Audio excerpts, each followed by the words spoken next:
দুনিয়া তৃপ্ত করে না, দুনিয়ায় তৃপ্তি মিলে না বন্ধু। এটা তৃপ্তের জায়গা নয়, এটা তৃপ্ত হওয়ার জায়গা নয় বন্ধু। আল্লাহ তাআলা কোরআনে ওয়াদা দিছে, বান্দা জান্নাতে আইসো, তোমার আমি তৃপ্ত করে দেব, সুখে ভরে দেব। মা তাশতাহি আনফুসুকুম, যা দিল চাইবে বান্দা আমি সব দেব। তোমার চাওয়া শেষ হইলে ওয়ালাদাইনা মাজিদ, আমার কাছে আরো অগণিত আছে কোটি কোটি নিয়ামত, যেগুলো তুমি নামও জানো না, চেনেও না বান্দা। তুমি চাও নাই, আমি আল্লাহ নিজের থেকে আরো কোটি কোটি দেব। তুমি আইসো বান্দা, তুমি জান্নাতে আসো, তুমি সবর করো, অপেক্ষা করো। আল্লাহ আমাকেও বুঝার তৌফিক দান করেন, সবাইকে বুঝার তৌফিক দান করেন। আপনাদের এই মাহফিল আমি শুরু থেকেই বললাম কষ্টের আয়োজন। কষ্ট করে ভাবেন, নিজের ফিকির করেন, নিজের ভালো নিজের কল্যাণ ভাবতে শিখেন। আমি যে আয়াতগুলো পড়ছি এবার তর্জমা শুনেন, তাইলে আমার কথা শেষ। আয়াতগুলো মূল বক্তব্য হইল আল্লাহ তাআলা বলছেন এই পৃথিবী একদিন শেষ হবে, হাসরের মাঠ কায়েম হবে, মানুষগুলোর দুইটা অবস্থা হবে, কিছু আমার প্রিয় বান্দা হবে, কিছু নাফরমান বান্দা হবে। আল্লাহ তাআলা এই কথাটা খুব গুরুত্ব দিয়া কোরআনে বুঝাইছে, বান্দা এই রং রসের এই সৌন্দর্যময় পৃথিবী তোমার কাছে যত লোভনীয়ই মনে হোক, আকর্ষণীয় মনে হোক, তবে এটা নিশ্চিত যে তুমিও থাকবা না, দুনিয়াও থাকবে না। এই কথাটা মনে রাখো বান্দা। এটা যদি মনে রাখতে পারো তো জিন্দেগি সুন্দর হবে, জীবন সুন্দর হবে। এই জন্য কোরআনুল কারীমে আল্লাহ তাআলা খুব এই কথাটা বুঝাইতে চাইছে, বান্দা এই এত সুন্দর পৃথিবী দেখে তুমি যতই বিমোহিত হও, মুগ্ধ হও, তো মনে রাখো এটা থাকবে না, আমি একদিন ভেঙে ফেলব। ইদাস সামাউন ফাতারাত, আসমান ভেঙে চুরচুর হবে। বা ইদাল কাওয়াকিবুন তাসারাত, তারকারাজি খসে খসে পড়বে, পাহাড়গুলো উঠতে থাকবে তুলার মতো। তাকুনুল জিবালু কাল ইহনিল মানফুস ওয়া বুসাতিল জিবালু বাসসা, পাহাড়গুলো তুলার মতো উঠতে থাকবে, সাগর নদীর পানিগুলো টকবক করে উতরাইতে থাকবে। মা তার কোলের বাচ্চাকে ছুঁড়ে ফেলে দিবে, গর্ভবতী নারীর বাচ্চা নিজে নিজে বের হয়ে যাবে, সব মানুষ পাগলের মতো মাতালের মতো হয়ে যাবে। ইসরাফিল ফু দিবে, জমিনের মধ্যে ভূমিকম্প শুরু হবে, বিকট শব্দে আওয়াজ হবে। আল কারিআতু মাল কারিআ। আল্লাহ তাআলা এই কথাগুলো বহুভাবে বহু আয়াতে বুঝাইতে চাইছেন, বুঝাইয়া বলছেন, বান্দা একদিন তুমিও শেষ হবা, আমার এই সৃষ্টি জগৎ শেষ হবে, হাসরের মাঠ কায়েম হবে। তো এখানেও আল্লাহ তাআলা বলছেন, কাল্লা ইদা দুক্কাতিল আরদু দাক্কান দাক্কা, সাবধান বান্দা, মনে রেখো এই জমিন একদিন চূর্ণ বিচূর্ণ হয়ে যাবে। কি হবে বলেন না? ওইখানে একটা কথা আছে, লম্বা কথা, অতুহিব্বুনাল মালা হুব্বান জাম্মা। আল্লাহ তাআলা বলেন, বান্দা দুনিয়ার মাল আর সম্পদের ভালোবাসাটাকেই তোমরা খুব গভীরভাবে দিলের মধ্যে বসায় লাইলা। তবে মনে রাখো, দুনিয়াকে তুমি যত ভালোবাসো, যত মজবুত করো, যত বিল্ডিং, যত ফাইলিং, যত মজবুতই হোক না কেন, এটাই মনে রাখো আমি আল্লাহ এই জমিন, এই সৃষ্টি একদিন ভেঙ্গে চুরে তছনছ করে ফেলবে, চূর্ণ বিচূর্ণ হয়ে যাবে। কাল্লা ইদা দুক্কাতিল আরদু দাক্কান দাক্কা। এরপরে হাসরের মাঠ কায়েম হবে। তো হাসরের মাঠের দৃশ্যটা আল্লাহ তুলে ধরছে যে হাসরের মাঠ কায়েম হবে, মানুষগুলো সব দাঁড়ানো থাকবে, আদম থেকে ইসরাফিলের ফু পর্যন্ত। এই দাঁড়ানো অবস্থায় আল্লাহ তাআলা বলতেছেন, ওয়াজা রাব্বুক, আল্লাহ তাআলা মহান আল্লাহ পাক, তিনি তার শান অনুপাতে হাসরের ময়দানে উপস্থিত হবেন। ওয়াল মালাকু সাফফান সাফফা, কোটি কোটি ফেরেশতা সারিবদ্ধভাবে লাইন ধরে দাঁড়াবে, চারদিকে কোটি কোটি ফেরেশতা, মহান আল্লাহ পাক উপস্থিত, আর মানুষগুলো সব দাঁড়ানো। এই কল্পনা করে হাসরের মাঠ। এবার কি হবে? আল্লাহ বলেন, ওয়াজিআ ইয়াউমা ইদিন বিজাহান্নাম। এই অবস্থায় ফেরেশতারা জাহান্নামকে ৭০,০০০ আগুনের শেকল দিয়ে টেনে হাসরের ময়দানে উপস্থিত করবে। মানুষগুলো সচক্ষে জাহান্নামকে দেখবে। জাহান্নাম একটা বিকট, তারা আগুনের গর্জন, তীব্র আগুনের যখন একটা গর্জন উঠবে, আল্লাহর কসম নবী বলছে, পুরা হাসরবাসী তখন চিৎকার দিয়া বলবে, ইয়া রব্বি নাফসি নাফসি, আয় মাওলা আমাকে বাঁচান, আমাকে বাঁচান। এই প্রথম হাসরবাসী কথা বলবে। তাফসিরে আছে, হাদিসে, মানে প্রথম চুপচাপ দাঁড়ায় থাকবে, কিন্তু জাহান্নামকে যখন দেখবে, জাহান্নামের চিৎকার যখন শুনবে, তখন পুরা হাসরের ময়দানে চিৎকার উঠবে, ইয়া রব্বি নাফসি নাফসি, আল্লাহ আমাকে বাঁচা। নবী সাল্লাল্লাহু আলাইহি ওয়াসাল্লাম বলেন, আল্লাহ তাআলা ফেরেশতারা যেন দেখায় দিবে ইব্রাহিম আলাইহিস সালামকে, ওই যে আপনার ছেলে ইসমাঈল, তার ব্যাপারে কিছু বলবেন। ইব্রাহিম আলাইহিস সালাম বলবেন, ইয়া রব্বি নাফসি নাফসি, এই মাওলা আমাকে বাঁচান, আমাকে। ওর বিষয়টাও দেখো। ইয়াকুব আলাইহিস সালাম, ওনার ছেলে ইউসুফ আলাইহিস সালাম, এটা সেই ছেলে 40টা বছর দুনিয়াতে যার জন্য উনি কাঁদছিলেন। ফেরেশতারা বলবো, ওই যে ইউসুফকে দেখা যায়, তার ব্যাপারে কিছু বলবেন। ইয়াকুব আলাইহিস সালাম বলবেন, ইয়া রব্বি নাফসি নাফসি, এই মাওলা আমারে বাঁচান, আমার। ওটাও বুঝো। ওয়াজিআ ইয়াউমাইদিন বিজাহান্নাম, জাহান্নামকে হাসরের ময়দানে আনা হবে। বন্ধু, বিষয়টারে তুমি আমি খামখেয়ালি মনে করো না বাপ। হাদিসের মধ্যে আছে, হযরত ইরবাজ ইবনে সারিয়া, রাসূলুল্লাহ সাল্লাল্লাহু আলাইহি ওয়াসাল্লামের একজন সাহাবী, ইরবাজ ওনার নাম। উনি বর্ণনা করছেন যে একদিন রাসূলুল্লাহ সাল্লাল্লাহু আলাইহি সাল্লাম আমাদের মাঝে ওয়াজ করলেন। ওয়াজানা রাসূলুল্লাহ সাল্লাল্লাহু আলাইহি ওয়াসাল্লাম। দুই একজন স্বেচ্ছাসেবক ভাই কাজ করে খেদমত করো, যে বলো যে বসতে।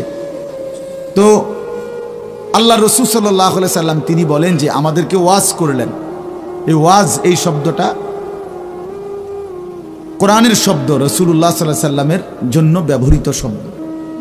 ওয়াজ ওয়াজ এটাই সুন্দর। প্রোগ্রাম, এই আজকেও একজন আমারে একটু আগে, হুজুর এখন কোথায় প্রোগ্রাম? না, কোথাও না।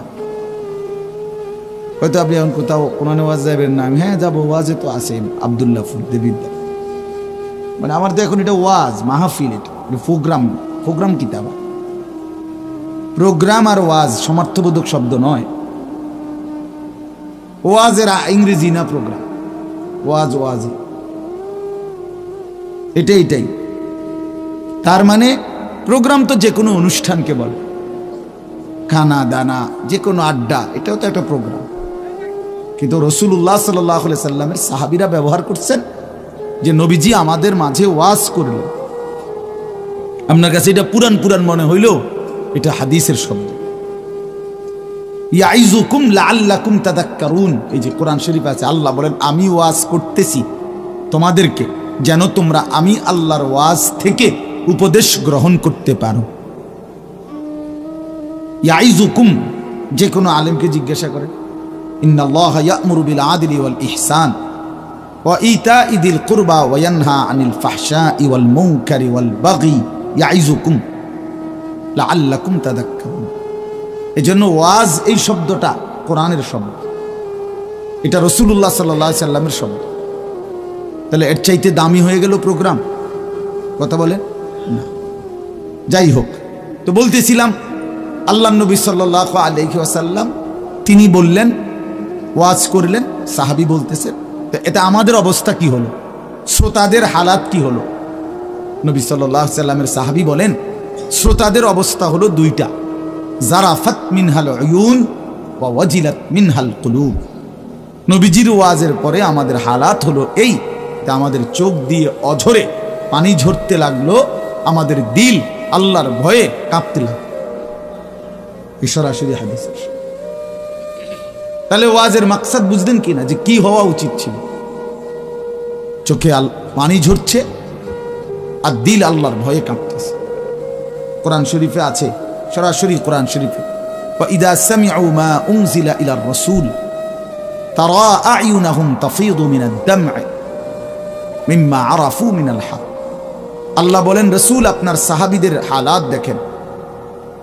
আমি আল্লাহর কোরআন যখন আপনার উপরে নাজিল করা হয়, আর আপনি যখন সাহাবীদের সামনে এই কোরআন তেলাওয়াত করেন, তারা আয়ুনাহুম, ওই দেখেন ভাই, ওই দেখেন, দেখছেন কি পরিমাণ অপদার্থ এটা? এরকম করলে কেন ভাই তুমি? আরে তুমি মিয়া জ্যাকেটওয়ালা, তুমি আবার পিছে চাও কেন?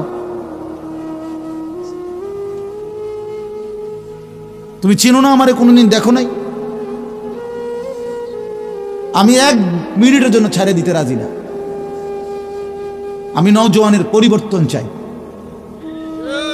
এই এক ফিকির নিয়া জিন্দিগির আমার মেহনত প্রতিটা নওজোয়ানের বদলানো চাই। এই জন্য সোজা কেউ না বলুক, তার আমি বলবো, আমি নিয়ত করছি যে একদিন পারি একদিন বলবো। যেদিন বলতে পারবো না, নাই পৃথিবী থেকে কোনোদিন, যদি নাই তো নাই, কিন্তু ছেড়ে দেব না আমি ইনশাআল্লাহ। লক্ষ লক্ষ মুসলমানের কিশোর তরুণ যুবক একরকম এটা ভাবছে, এরা ছেলেরা যে এদের কোনো অভিভাবক নাই, আপন মা বলার সাহস পায় না, আপন বাবা বলার সাহস পায় না, এলাকার কেউ কিছু বলার সাহস পায় না। তোমরা ছেলেরা মিয়া যা মন চায় তাই করতেছো নিজের খেয়াল খুশি মতো। আরে ভাইয়া, এভাবে নিয়ন্ত্রণহীন, অভিভাবকহীন, কারো তত্ত্বাবধানবিহীন জীবন জন্তু জানোয়ারের জীবন বেটা। আমি বললাম বেটা, যার মাথার উপরে কোনো ছায়া নাই, যার কোনো অভিভাবক নাই, যারে আগলাইয়া রাখে না কেউ, যারে শুধরাইয়া দেয় না কেউ, আল্লাহর কসম ওই জীবন জানোয়ারের জীবন বেটা, জন্তু জানোয়ারের জীবন। তোমার মনে যা চাই তাই করবা, এটাকে আল্লাহ কোরআনে বলছে এই লোকটার পরিচয় হলো সে জানোয়ার, যার জীবনের কোনো নিয়ন্ত্রণ নেই। রাতের বাজে 3টা ঘুমায় না, সকাল বাজে 9টা ওড়ে না। দেখিতা তো পাগল না ছাগল না, এটা পতনেরও টাইম নাই, উড়নেরও কি নাই, এটা কোনো জীবন হলো না, এটা জানোয়ারের জীবন না। সারা রাত, রাতের 3টা বাজে মোবাইলে উলঙ্গ ছবি দেখতেছে।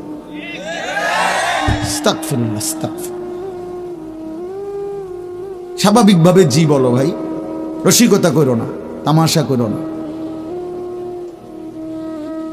বিকট আওয়াজে যেই বলারও দরকার নেই, স্বাভাবিক শুনতে থাকো ভাইয়া। এই জন্য আমি বললাম ভাই রাগ হইও না, আল্লাহ তোমারও বরকত দান করে।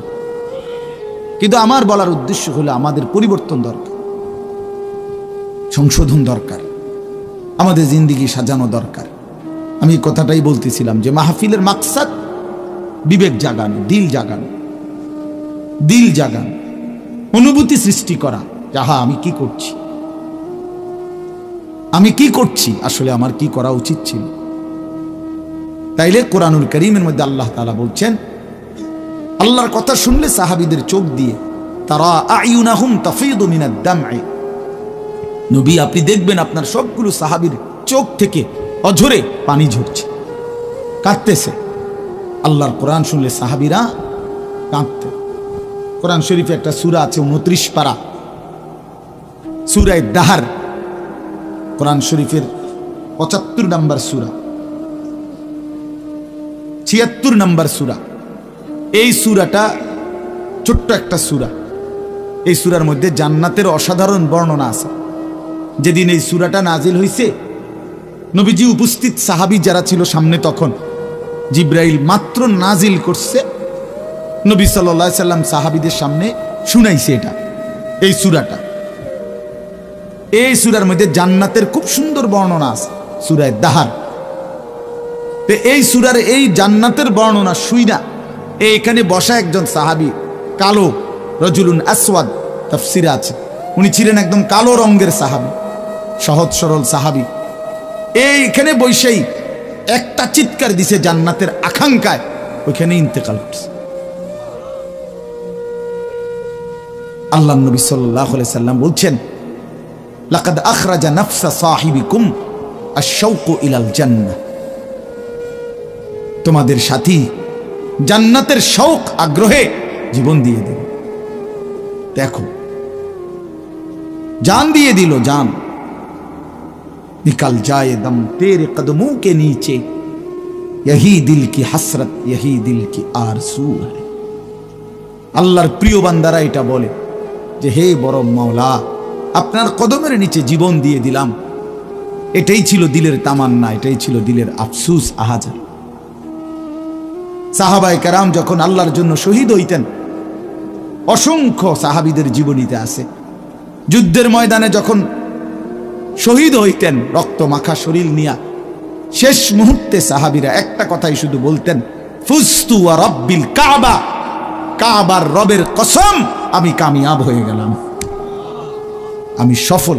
ফুস্তু অর্থ হলো আমি সফল হয়ে গেলাম, সফল হয়ে গেল। তার মানে শহীদ ব্যর্থ হয় নাই, শহীদ কি হয়েছে? সফল হয়েছে,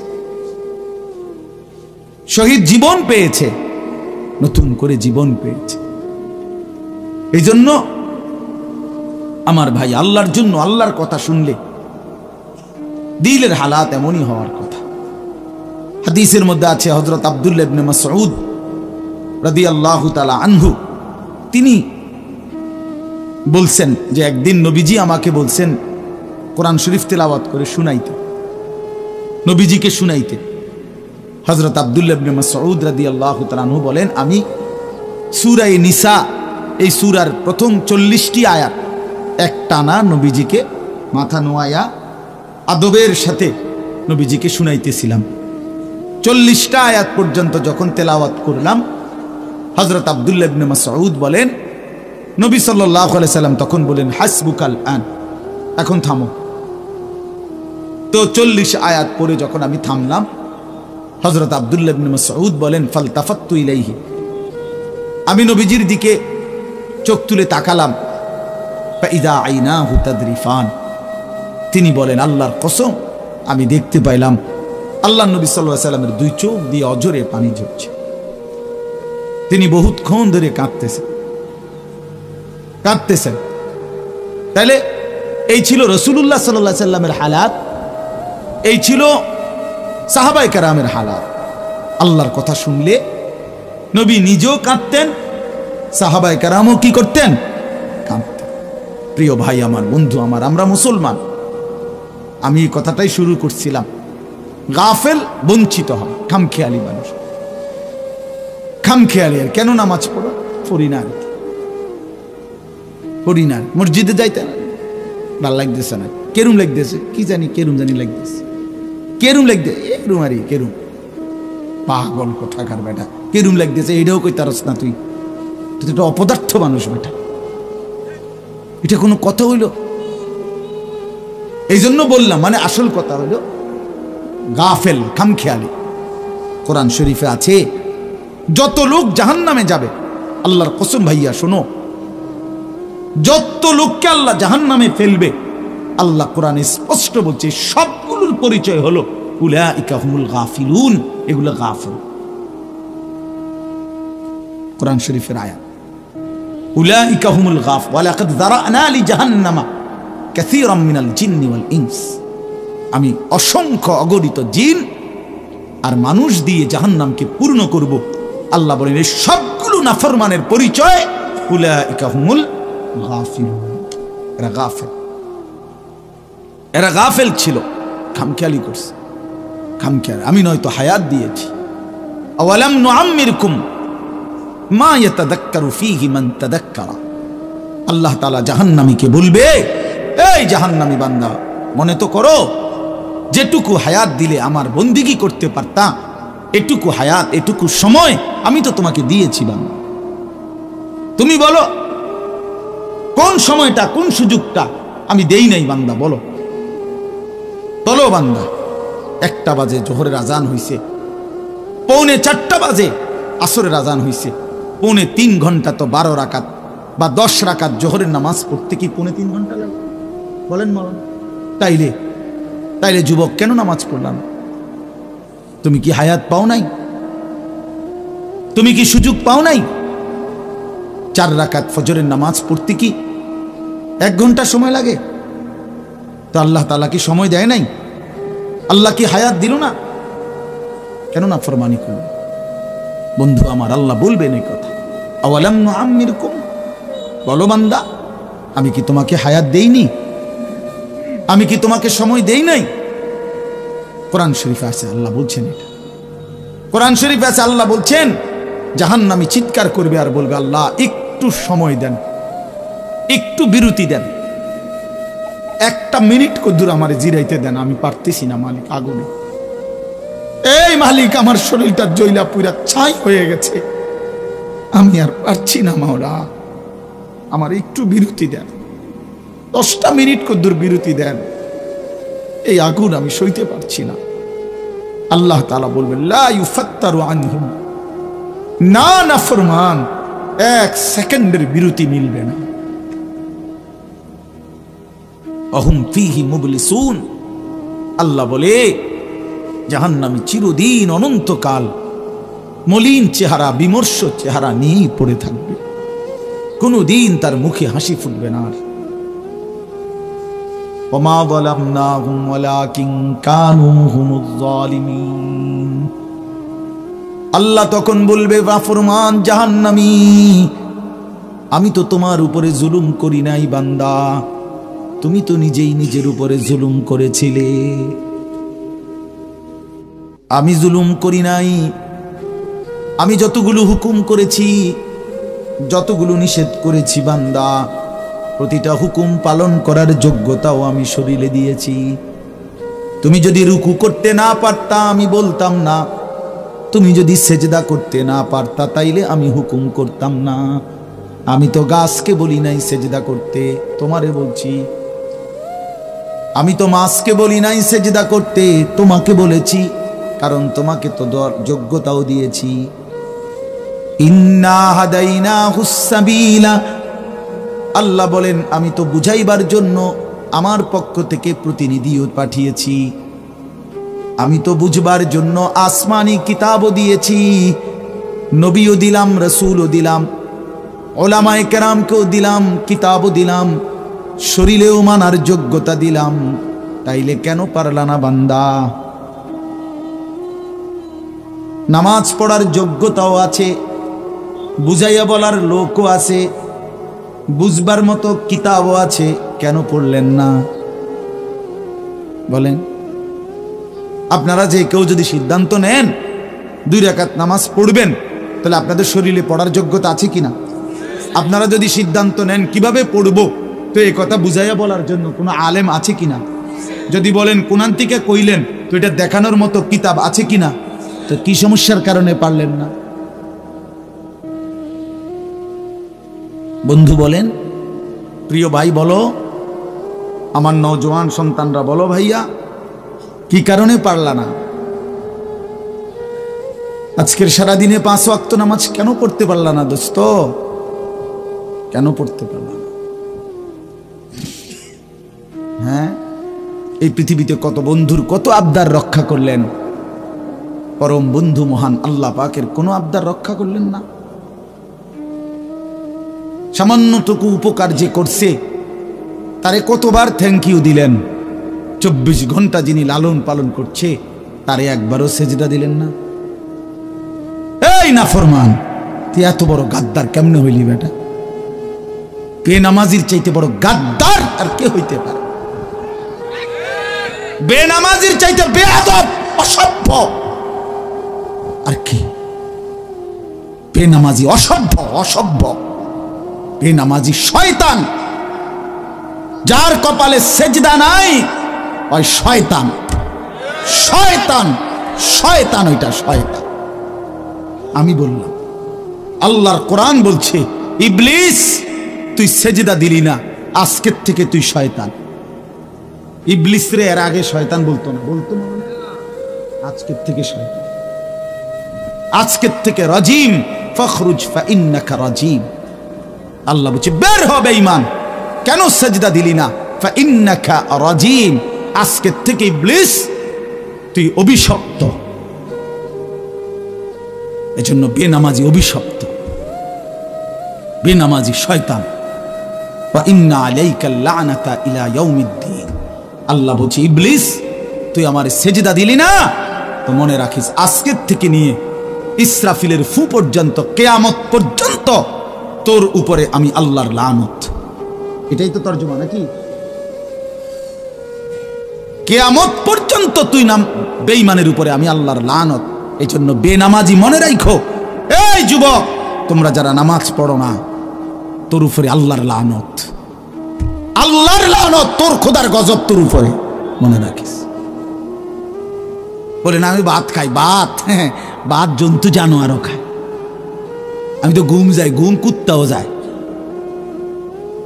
কুকুরও খায়, কুকুরও পেশাব পায়খানা করে, কুকুরেরও যৌন চাহিদা পূরণ হয়, এই জন্য কুকুরেরও বাচ্চা কাচ্চা হয়। এটা কোনো অবাক কিছু না। আপনি ভাত কতটি খান আর ঘুম যান আর পেশাব পায়খানা করেন আর লজ্জাস্থানের চাহিদা পূরণ করেন, এরই নাম যদি জীবন হতো, তাই জানোয়ারের সাথে তফাৎ কি বলেন না কেন? জন্তু জানোয়ারের সাথে আমাদের জিন্দেগির তফাৎ কোথায় ভাইয়া? কি ব্যস্ততায় পড়ে গেলেন এই বাবারা, বন্ধুরা আমার, কি ব্যস্ততায় মালিককে সেজদা দিতে পারলেন না? মা সালাকাকুম ফি সাকার ক্বালু লাম নাকু মিনাল মুসাল্লিন। আল্লাহর ফেরেশতা জাহান্নামীকে বলবে, হে জাহান্নামী বেঈমান, কে তোকে জাহান্নামে কেন নিয়ে আসলো? কেন আসলি জাহান্নামে? বন্ধু আমার, শুনো বন্ধু, আল্লাহর কোরআনে আল্লাহ বলেন জাহান্নামী বলবে ক্বালু লাম নাকু মিনাল মুসাল্লিন, ফেরেশতা ভাইয়া, কারণ আমি নামাজি ছিলাম না, এজন্য জাহান্নামী হলাম। ওয়াইলুন ইয়াওমাইদিল লিল মুকাদ্দিবিন ওয়া ইযা ক্বিলা লাহুম ইরকাউ লা ইয়ারকাউন। বলে সমস্ত মিথ্যাবাদী নাফরমান পাপী, সেদিন মনে রেখো হাসরের ময়দানে তোমাদের জন্য জাহান্নাম। যদি বলেন কেন, আল্লাহ বলেন ওয়া ইযা ক্বিলা লাহুম ইরকাউ লা ইয়ারকাউন, বারবার তাকে বলা হয়েছে নামাজের জন্য, রুকু করতে, সেজদা করতে, নাফরমান আমি আল্লাহকে সেজদা করে নাই, নামাজ পড়ে নাই, রুকু করে নাই, এজন্যে। এই সরাসরি কোরআনের আয়াতে বলে আল্লাহ বলেন কাল্লা ইদা বালাগাতিত তারাকি ওয়া কিলা মান রাক ওয়া যান্না আন্নাহুল ফিরাক ওয়ালতাফাতিস সাকু বিস-সাক ইলা রাব্বিকা ইয়াওমাইদিনিল মাসাক ফালা সাদ্দাকা ওয়ালা সাল্লা। আল্লাহ বলেন, আল্লাহর নবীর জবানে নবীজি বুঝাইছেন এই তাফসিরে। নবীজি বলছেন, উম্মত, কোন নাফরমান পাপীর জান কবজের সময় মালাকুল মউত আজরাইল তার রুহুটা তার কলিজা থেকে একটা টান দিয়ে ছিঁড়ে ফেলবে।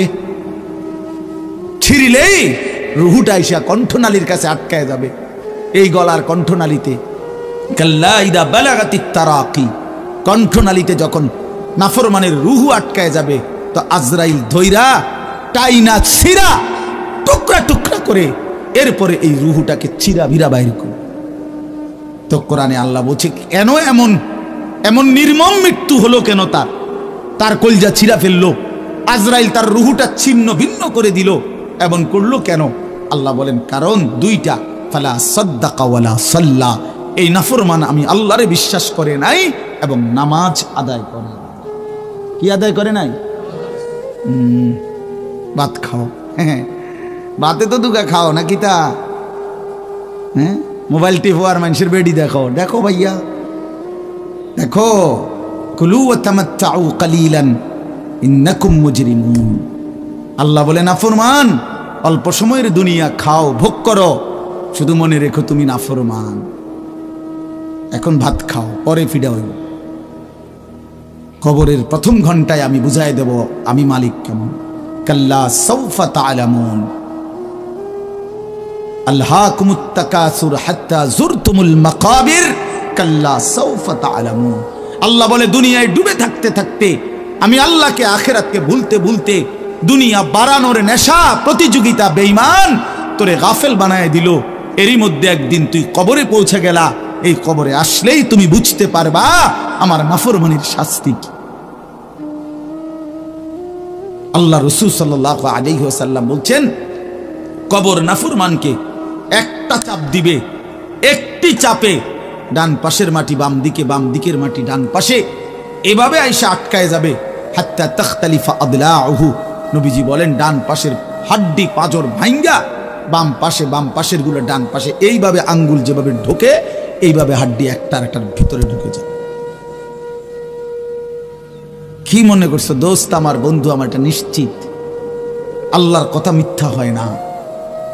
১৫০০ বছরে এই কোরআনের প্রতি অক্ষর নিয়া আপনজন দুশ্মন, ইমানদার নাফরমান বেঈমান, হিন্দু বৌদ্ধ ইহুদি খ্রিস্টান নাস্তিক মুরতাদ বুদ্ধিজীবী গবেষক পণ্ডিত দার্শনিক বিজ্ঞানী সবাই কাফের বেঈমানরাও যুগে যুগে এই কোরআনের প্রতিটা অক্ষর নিয়ে পরীক্ষা করছে, পর্যালোচনা করছে, বিশ্লেষণ করছে, কিন্তু একটি নোক্তা অক্ষর ভুল, মিথ্যা, অসত্য, অযৌক্তিক, অবাস্তব, অপ্রাসঙ্গিক আজকের এই মিনিটে প্রমাণ করতে পারে না।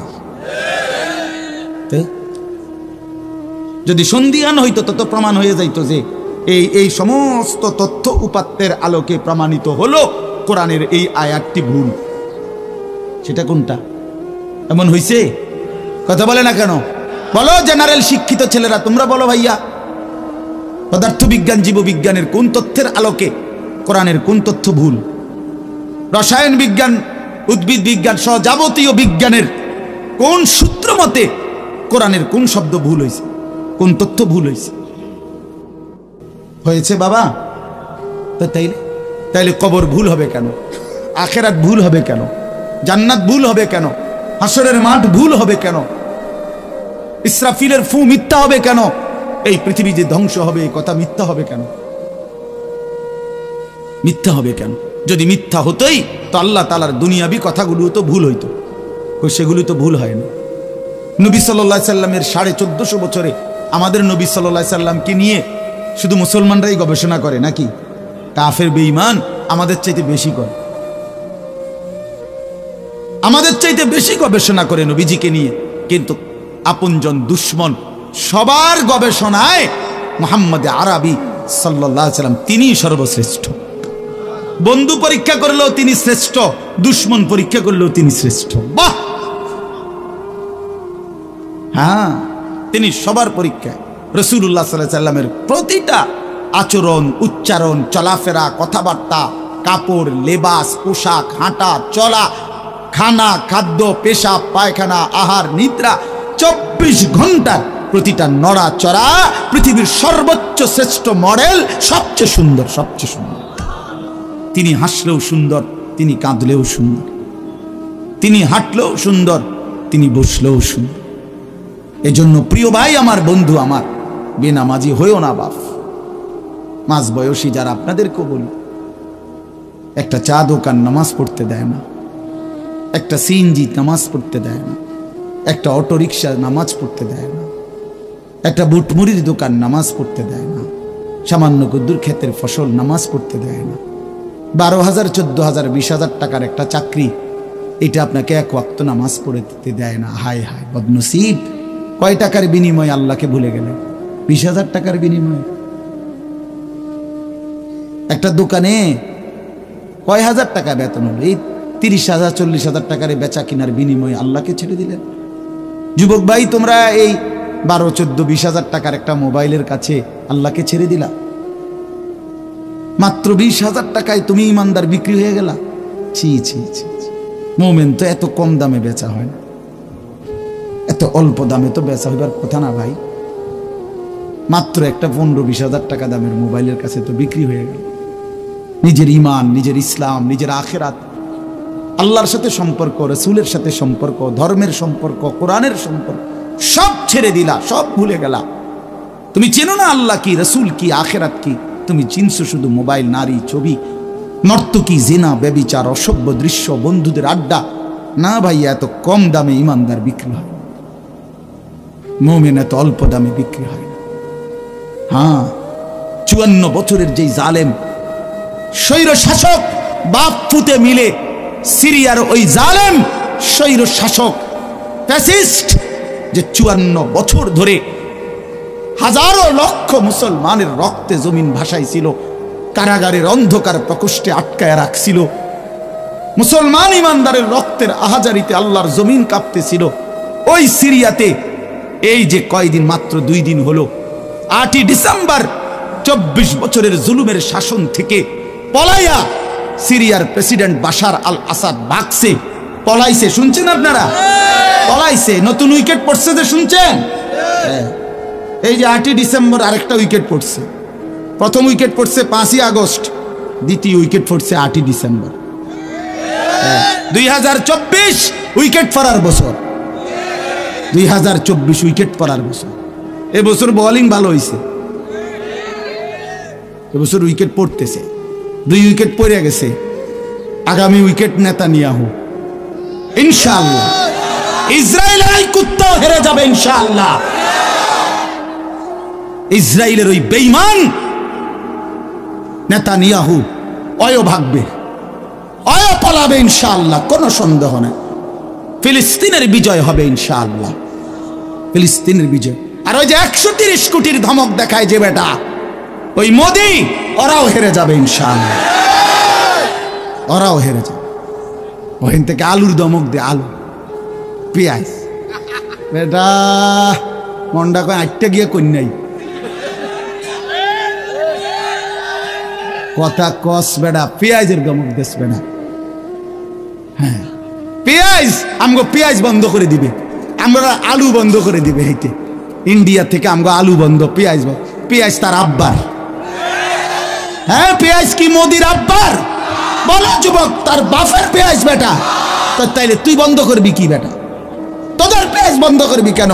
তোদেরকে পেঁয়াজ, রসুন, আদা, চাল, ডাল, ভাত, মাছ খাওয়াই যিনি, 24 ঘন্টা তোদেরকে বাঁচায় রাখছে যিনি, তিনি তো আমার আল্লাহ বেটা, আমার আল্লাহ, আমার আল্লাহ। ওই বেঈমান, তোর কি বেঈমান? তুই তো মূর্তি ছাড়া তোর কিচ্ছু নাই বেটা।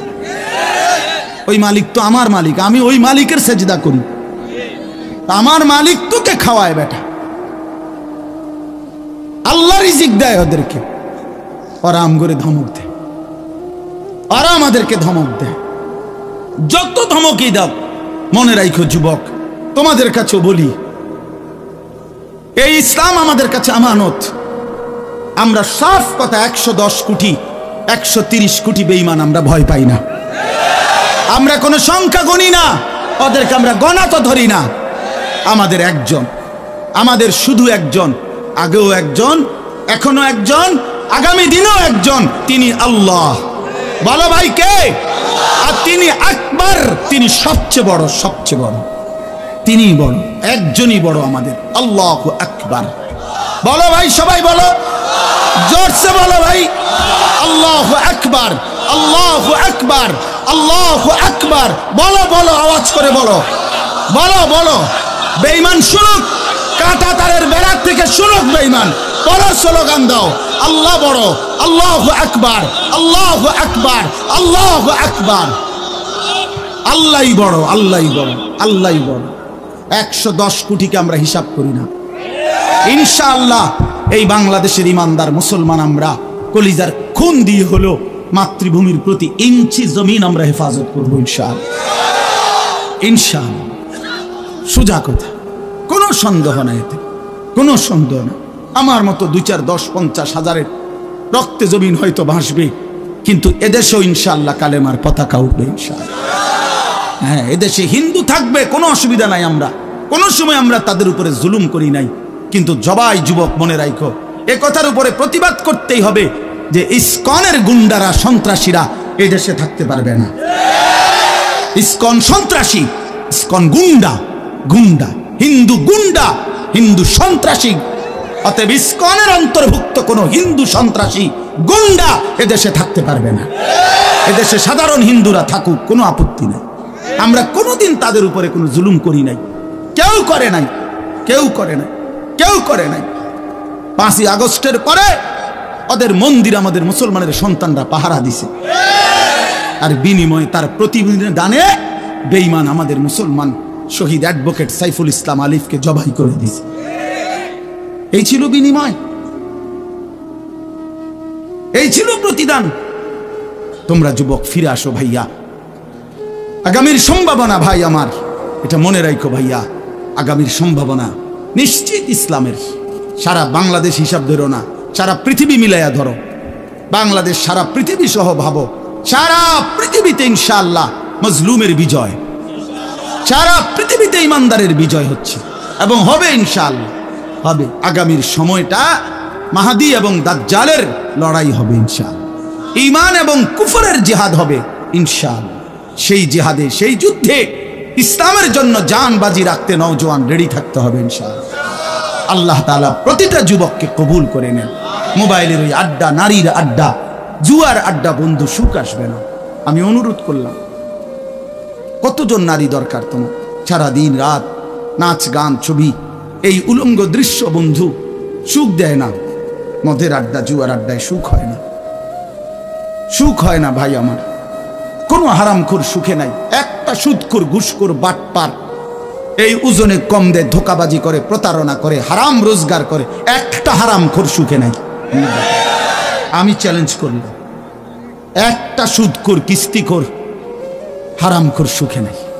একটা নেশাখোর, জুয়ারি সুখে নাই, সুখে নাই। বেপর্দা নারী একটাও সুখে নাই, একটাও না, একটাও না। রূপ যৌবনের ফেরিওয়ালা রাস্তায় ফেরি